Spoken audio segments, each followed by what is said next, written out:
But first, though, I'm a soldier and this is a war. One of the men accused of murdering Fusilier Lee Rigby has told the Old Bailey he did kill the soldier, but because he was acting on Allah's orders, he's not guilty of murder. Michael Adebolajo said he loved Al-Qaeda and had targeted Lee Rigby because he was a soldier. He'd expected to be shot dead by police after the killing. And just to warn you, this report by Porrick O'Brien does contain footage from the moments after the attack.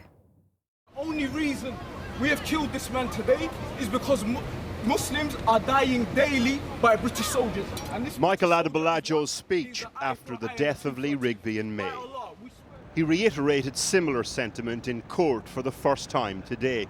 His presentation more clipped and deliberate, though.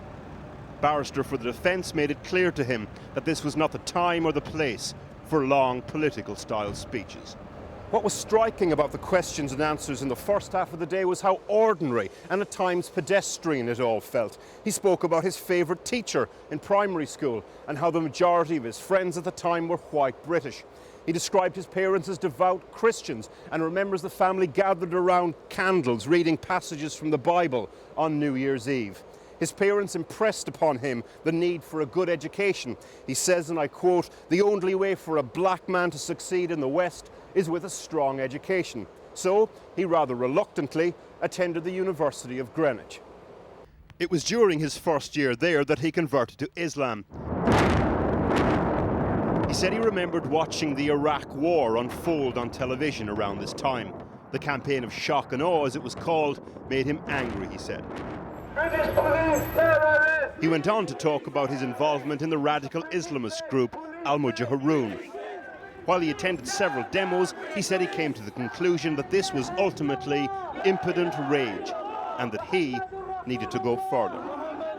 He said he travelled to Somalia but was captured by the Kenyan military and eventually returned to the UK. At one point in court, he was asked about his feelings about Al-Qaeda. He said, "I love them, they're my brothers. I have never met them, I consider them my brothers in Islam." We also learned today that Adebolajo has 6 children and that the youngest was just 4 days old when Lee Rigby was killed. Then, during the second half of the day, barrister for the prosecution asked him about events immediately surrounding Lee Rigby's death. He was asked at one point how he knew Lee Rigby was actually a soldier. He said, "I wasn't 100% sure," and went on to say, "Allah did know though, and I begged Allah that a British soldier be targeted." What was also striking about the cross-examination today, Adebolajo said that they'd argued over the handgun used, because although there were no bullets in it, they believed that once the police arrived, they would be shot, and thus achieve martyrdom. His defence, he put succinctly, "I'm a soldier," he said.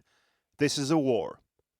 He went on, I'm a soldier of Allah, and I understand that some people might not recognise this because we don't wear fatigues, but we're still soldiers in the sight of Allah." It was another extremely distressing day in court for Lee Rigby's family. His mother Lynn and sister Sarah visibly distraught on departure. Both Adebolajo and his co-defendant Adebowale deny murdering Lee Rigby and the attempted murder of a police officer.